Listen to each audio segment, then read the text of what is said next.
The snowbank had a gash in it, a bright white bite in the gray, a body-sized bite.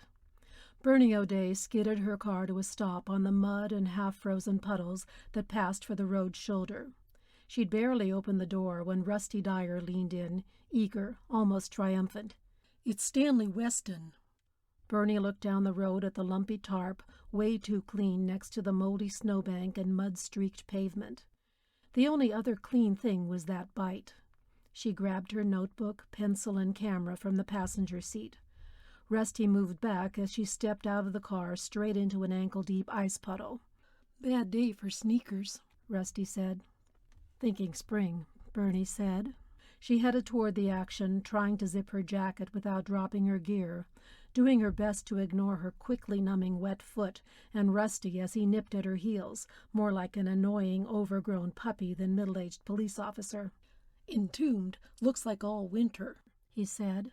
Bernie nodded as she took in the scene, already riding in her head.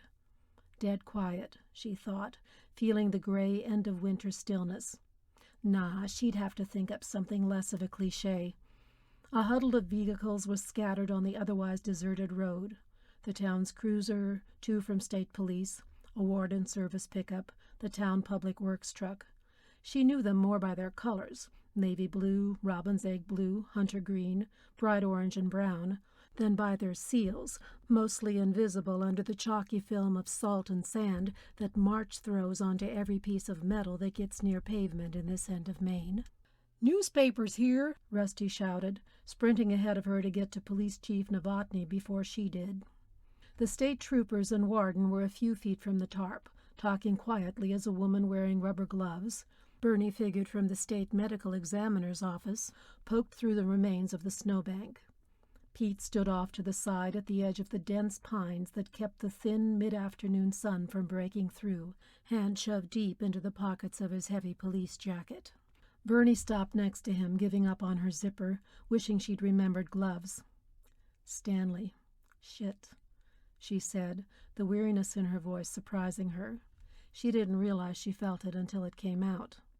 Pete gave her a sad smile and cocked his head. He'd heard it too. "Yeah. Stanley."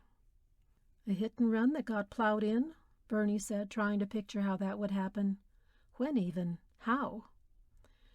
"The injuries look pretty extensive. Hard to tell if it was a car or something